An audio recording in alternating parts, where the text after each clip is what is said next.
Les supporters sénégal demandent à Aliou Cissé de placer les joueurs à leur poste de prédilection.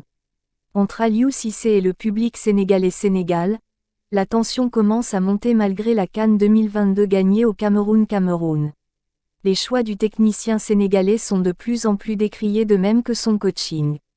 La perfection relevant du domaine divin, je vais au cours de mes prochaines publications tenter d'exposer les failles du coaching d'Aliou Cissé pour qu'ensemble des solutions soient vite trouvées.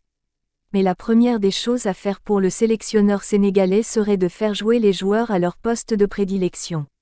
Que les défenseurs centraux arrêtent de jouer sur les couloirs et que sur le côté on trouve au plus vite une doublure crédible à Sabaly. Qu'ils cherchent aussi des ailiers au lieu de faire jouer les attaquants de pointe sur les ailes. Au niveau de l'entrejeu, il doit trouver des milieux relayeurs capables de poser le ballon et il doit surtout arrêter d'utiliser les milieux défensifs comme milieux relayeurs. Mettre les hommes qu'il faut à la place qu'il faut, tel semble être le premier chantier auquel doit s'atteler Aliou Cissé. Selon Pierre Diatta Sénégal, Aliou tâtonne. Il est têtu. Il faut convoquer d'autres joueurs pour les doublures et faire jouer chaque joueur à son poste, c'est ça la logique du football.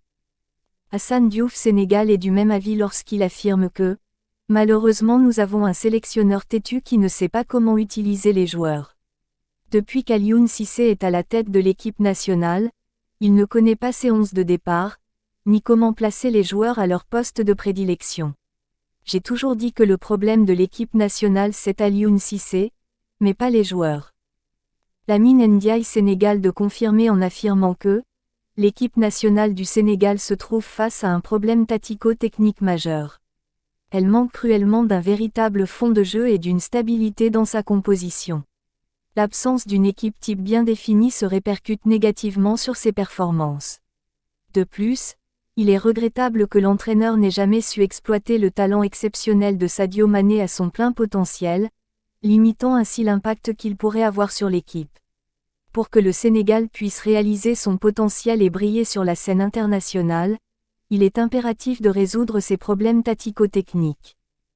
Pour résoudre les problèmes technico-tactiques du Sénégal, la première des choses à faire serait de mettre de côté la polyvalence pour faire jouer les joueurs à leur poste de prédilection. Cela permettra aux supporters de pouvoir mesurer le rendement de chaque joueur.